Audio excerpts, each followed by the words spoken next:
దీనిని ఎవరు గుర్తించకుండా ఉంటారు? మనం తినే ఆహారం. మనిషి రాత్రనక పగలనక కష్టపడి పనిచేయటానికి కారణం ఇదే.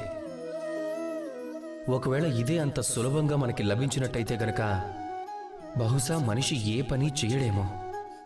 కష్టపడాడు, జీవితంలో ఎలాంటి పని చేయడు. కానీ ఇది మనకి ఒక విషయం నేర్పిస్తుంది.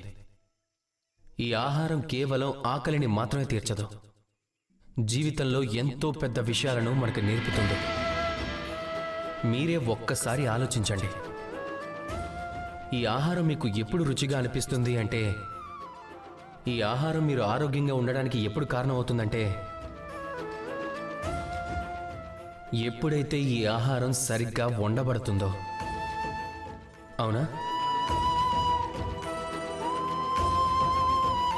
మన జీవితంలోనూ కొన్ని సంబంధాలు ఈ ప్రకారంగానే ఉంటాయి. ఒకవేళ అంతా సరిగ్గా జరిగితే గనుక అప్పుడే మీకు ఆనందం లభిస్తుంది. ఆహారాన్ని కేవలం పొందటానికి మాత్రమే ఆతృత చూపించకండి, తిరిగి ఇవ్వటం మీద కూడా నమ్మకం ఉంచండి. ఎప్పుడైతే ఒక సంబంధంలో ఇరువైపుల నుంచి ప్రేమ ఉంటుందో, ఇరువైపుల నుంచి కరుణ ఉంటుందో, అప్పుడే ఏదైనా చెయ్యాలనే కోరిక ఉంటుంది. అప్పుడే ఆ సంబంధం మీ జీవితంలో ఆనందాన్ని ఇస్తుంది. మీరు అప్పుడే ఆ ఆహారాన్ని తినగలుగుతారు. గుర్తుపెట్టుకోండి, మీ జీవితంలో సంబంధాలకు ఈ విధంగానే రుచిని కల్పించాల్సి ఉంటుంది. అప్పుడే మనసు సంతోషంగా ఉంటుంది.